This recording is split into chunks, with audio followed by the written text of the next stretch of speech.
परिवार से 3 लोग राजनीति में आ जाओ और उसके बाद जो चौथा मेंबर है उसके जरिए पैसा कमाओ। रॉबर्ट वाड्रा की पूरी स्कैम हिस्ट्री है साहब। इतना स्कैम वो करके बैठे हैं कि जब बाकी परिवार तो एक बार बच भी जाए, इनका बहुत बुरा हाल होगा। मैं आपको बताऊं, जो गुरुग्राम वाला जो 58 करोड़ का स्कैम है वो तो सबसे फनी है। इसके बारे में आपको पहले बता चुका हूं। 58 करोड़ कमाए कैसे, इसको समझिए आप। इन्होंने साहब एक खेती की जमीन ली। अब खेती की जमीन पे आप बिल्डिंग नहीं बना सकते, आप कमर्शियल एक्टिविटी नहीं कर सकते। उसके लिए सरकार लैंड यूज चेंज करता है। लैंड यूज यानी कि जमीन कैसे प्रयोग होगी, भू प्रयोग चेंज होता है। ये बहुत बड़ा फैसला होता है, एकदम टॉप लेवल पे कैबिनेट का फैसला होता है, तब जाके सरकार उसे किसी तरह लैंड यूज चेंज करती है। हुड्डा साहब की सरकार थी, कांग्रेस की सरकार थी, साहब बहादुर ने जमीन ली। बहुत ध्यान से सुनिए, रॉबर्ट वाड्रा ने, उन्होंने तुरंत लैंड यूज चेंज कर दिया। तो जो जमीन आपने 6.5 करोड़ में खरीदी थी, वो जमीन आपने 58 करोड़ में बेच दी। क्योंकि पहले तक वो जमीन पे केवल खेती हो सकती थी, अब वो कमर्शियल हो गई, अब उस पर आप कुछ भी बनाइए। और मजेदार बात यह है कि जो इन्होंने 6.5 करोड़ का लोन चेक दिया था खरीदने के लिए, उस समय इनके अकाउंट में सिर्फ 1 लाख रुपए था। 1 लाख रुपए। और जिस कंपनी से जमीन खरीदी थी, उस कंपनी ने 6.5 करोड़ का चेक कभी भुनाया ही नहीं। ईडी ने पूछा भैया तुमने चेक दिया, वो भुनाया क्यों नहीं गया? अब आप समझे एकदम नटशेल में। एक जमीन लिया, एक ऐसी कंपनी के नाम से लिया जिस कंपनी में केवल 1 लाख रुपया पड़ा था। उस कंपनी से चेक इशू किया 6.5 करोड़ का। जिस आदमी ने जमीन इनके नाम ली उसने कभी चेक नहीं भुनाया। उसको भी मालूम था ये ड्रामा है, हमको दामाद जी को जमीन देनी है।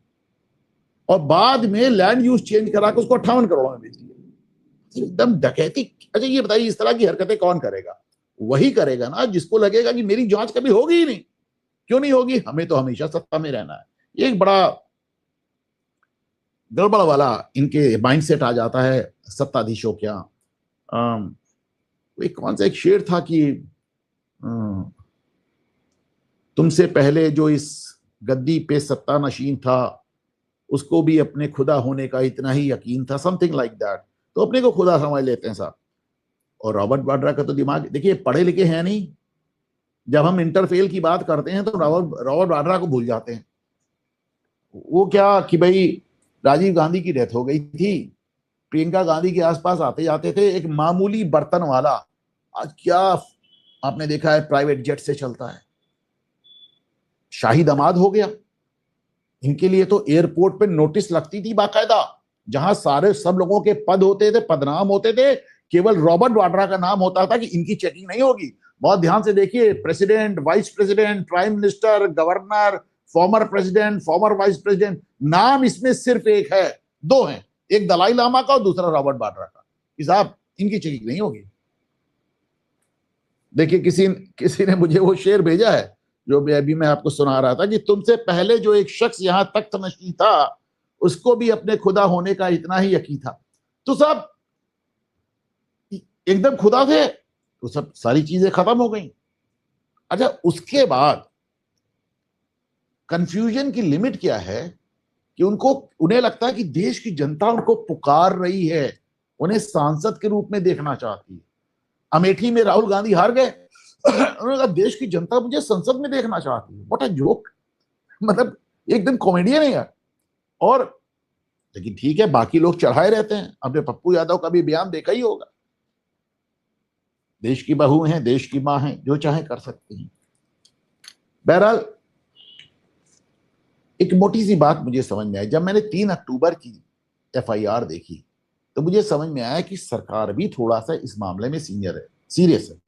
लेकिन जो मुझे लगता है और जो मैंने मोदी और शाह की राजनीति देखी है, ये चल रहा है 2025 खत्म हो गया, 26 लग गया, ये मामला पकता जाएगा धीरे धीरे। अब आप सोचिए 2013 से चल रहा है, 12 साल हो गए, ये थोड़ा थोड़ा पकता जाएगा और 2029 के चुनाव के ठीक पहले 2028 में इसका फैसला आएगा।